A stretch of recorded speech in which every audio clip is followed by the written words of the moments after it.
Hello? Hello, is this Larry? I think it is. Let me look. Yeah, it's me. Hey, how you doing? This is Dustin Wellness from KMSU Radio.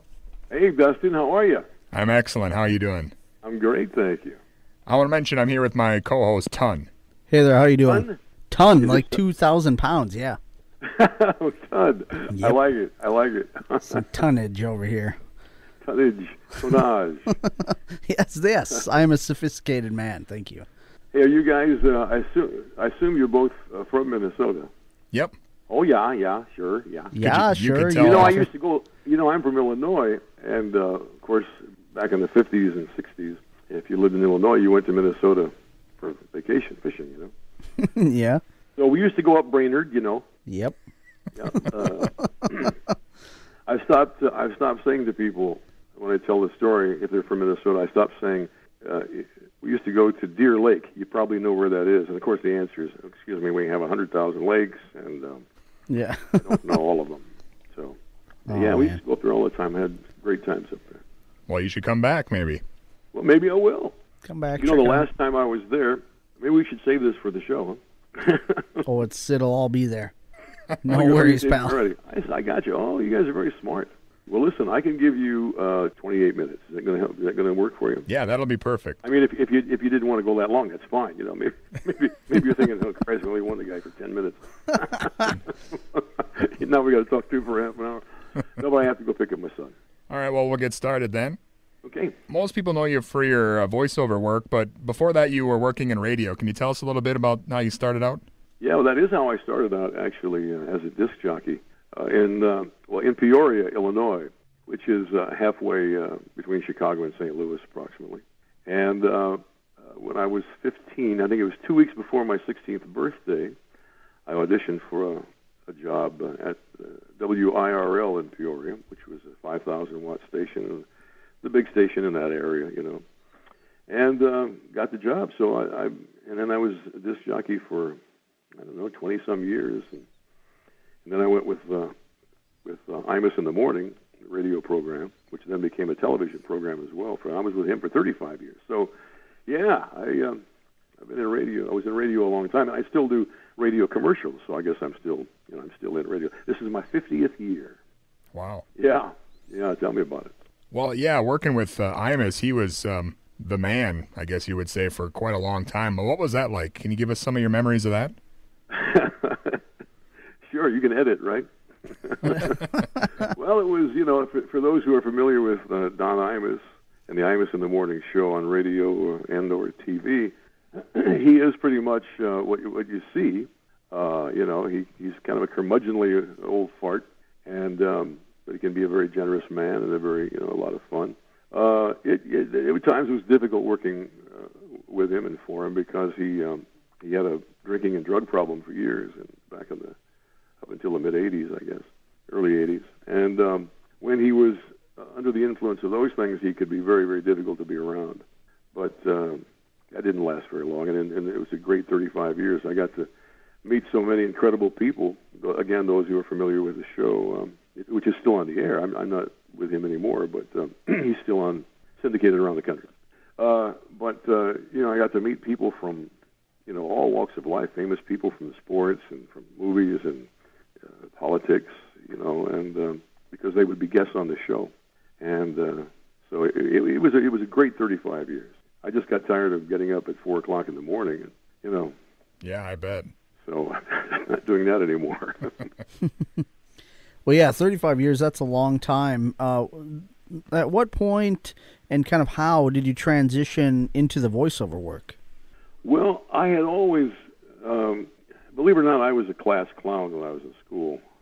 And so I don't remember how young I was, but I remember always mimicking people I would see on TV and in the movies and, doing impressions. Even as a little kid, I was visiting my mother a couple of years ago, and she brought out some boxes of pictures I hadn't seen in, 50 or 60 years, and there was some of me like 5 or 6 years old, and I could just tell by the goofy look on my face that I was probably doing an impression of somebody. But I always liked, watching Jonathan Witters and people like that on TV, and then I would do the routines the next day at school, and all the kids, I guess, thought I made them up.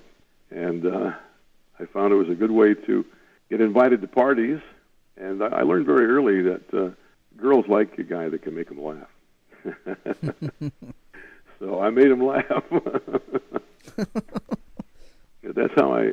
Oh, and you asked how I got started. So I just always liked doing the voices and impressions of people and cartoon-type characters, you know. And then when I did get started in radio, I used that on the air as a disc jockey. I would play the Beatles and then come out of the record and do some kind of a bit as Richard Nixon, you know, saying "I am not a crook" or something like that, you know. And so I started using those on the radio, and then of course that led into doing it for commercials and then an animated series, which brings us to. Well, most people's favorites and your most well-known would be Lion-O from ThunderCats. And Yeah, Lion-O. Well, we did. It was the more popular show of the most popular show of the ones we did. We did ThunderCats, and then we did SilverHawks, Tiger Sharks. That was 3 in that same genre, half human, half something else. And then for Rankin Bass, we did a show called Comic Strip for 2 hours on Saturday mornings, and that was actually 4 different half-hour shows: Karate Cat, Street Frogs. Actually, I think, now that I think of it, Tiger Sharks was actually a part of that show. That's what it was, yeah. But ThunderCats, you're right, was the one with the highest ratings, and we did more episodes. We did 130 episodes of that.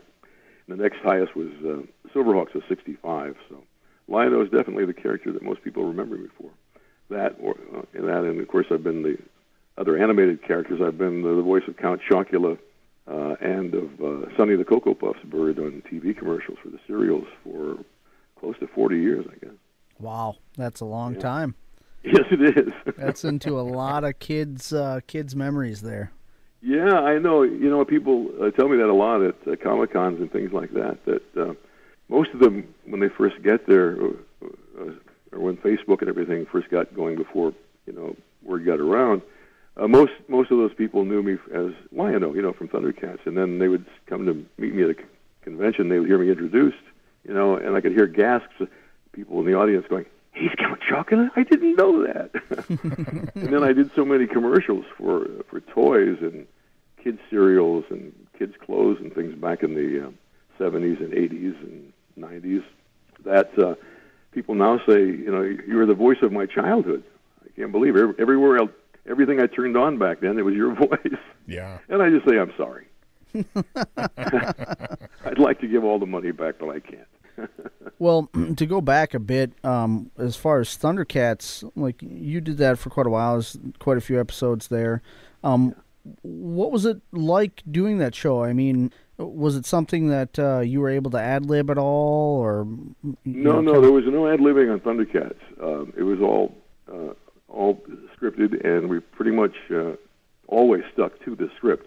There were times, especially after we had been doing it for a while and we all got more familiar with our characters, that one of us might suggest something.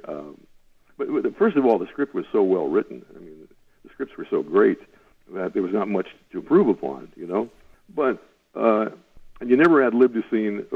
Occasionally, I can't remember any in particular, but there might have been a time or two when I said, you know, I think Lion-O might have said this, the same thing, but in a slightly different way, you know.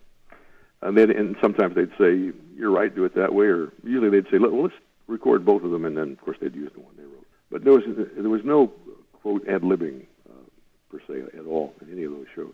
Well, it seems like on that show there was just a handful of you that did voices for every character. Yeah. Can you tell us some of the other characters on that show you did voices for, or the other things you did?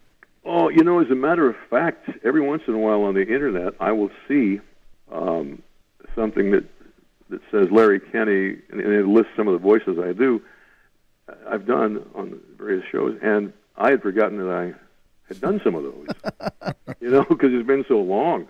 I'm trying to find it on my computer here. Just the other day, I came across one of those. Here we go.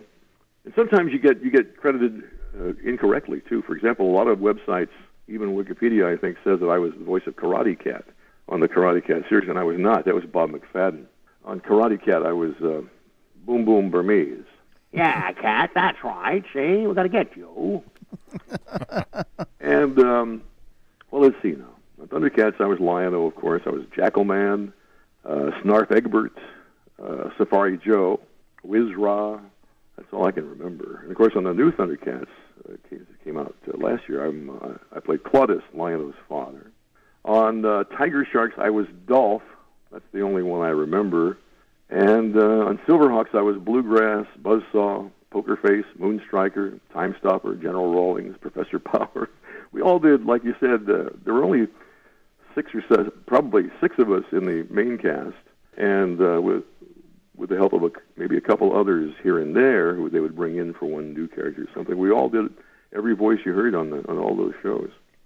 Well, when you're doing so many things at once and so many different characters, how do you keep all the different voices straight? You know, do you start recording a line for one guy and then realize you're doing a different character? Yeah, sometimes that happened, especially on ThunderCats, because we did so many episodes, 130, that, you know, maybe after about 80 or 90, and of course they were always making new characters.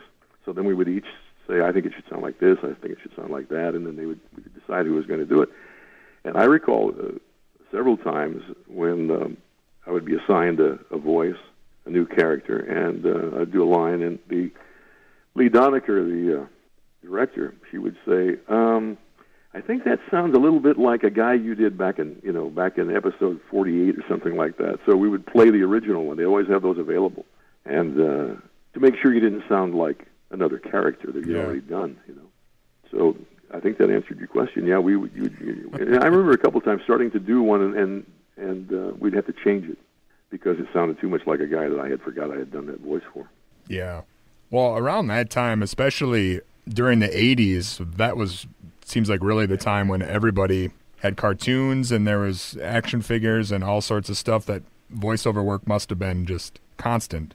Yeah, in the 80s especially, yeah. I mean, I've done stuff for ThunderCats toys, of course, and for G.I. Joe, Crash Dummies. Remember the Crash Dummies? Yep.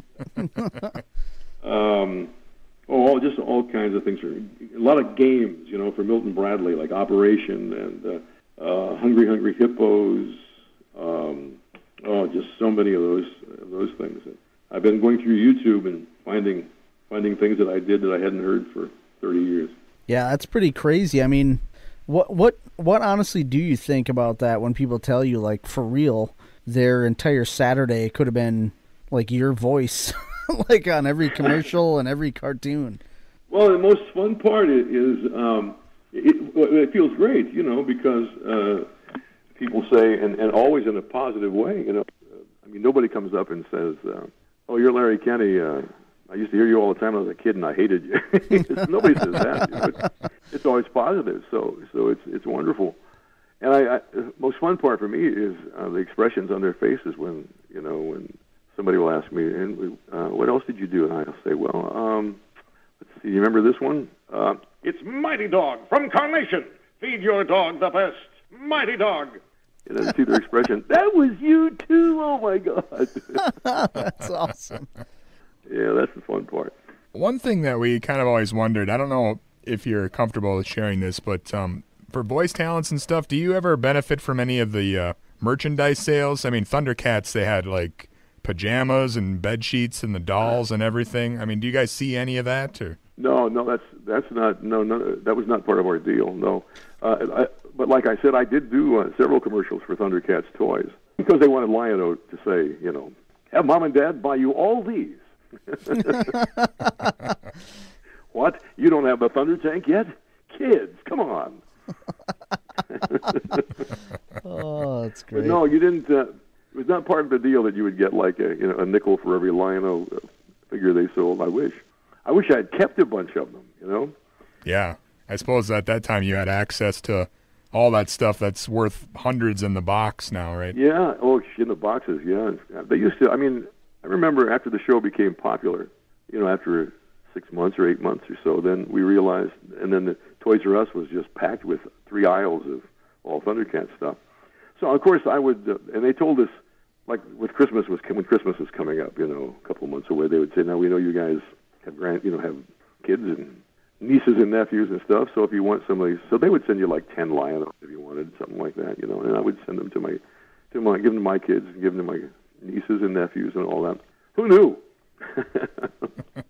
Well, you mentioned the new ThunderCats cartoon. Is there other projects you're working on now, or any other things you want to mention? I can't really say too much about the current ThunderCats, anything really. But 'cause my character's dead, as you know, Claudius, after the first few episodes. But yeah, you know, who knows? Well, I can't. Anyway, let's see. I'm still doing commercials, of course, and I just did a not too long ago another video game. I almost said game show. Video game, Mafia 2. I've done a few of those too. I did the fourth version of Grand Theft Auto 4. I was on that. Huh. And I'm on one called Alan Wake, the American Nightmare, I think it is. Those are interesting. It's a different kind of acting, you know. So, but no animated shows. I just got back a job that I had done for years for VH1 for a show called Best Week Ever. And just as of 2 weeks ago, we're back on the air every Friday night at 10 on VH1. It's the third week of January, 2013, the best week ever. Man, that's me. I use that same voice on Skittles commercials. You know those crazy commercials for Skittles candy. I'm the guy at the end of every one of them that says, "Feel the rainbow, chase the rainbow." Now that you're saying that, it's right. I mean, everything that you, you're everywhere. I'm everywhere. Like I had no idea that was you. Let's see, what else have I got on TV now? That's awesome. I don't know. I just go say the words and come home. You know. That's great. That's the way to do it. Yeah. Yeah. Well, we want to say it's been great talking to you. Is there anything else you want to leave us with, or any final thoughts? I have something I'll leave you with, but first, thank you guys very much. And if I ever get back up to Minnesota, I'll look you up. Yeah. Yeah. Sure. Oh, sure. Yeah. You betcha. And I'll leave you with Thunder, ThunderCats. Ho! I still got it. Beautiful. Yes. Okay, Ton. Thank you, Dustin. Nice talking to you. You Thanks, too. Larry. You too. Thanks so much. Good luck to you. Bye-bye. All right. Bye-bye.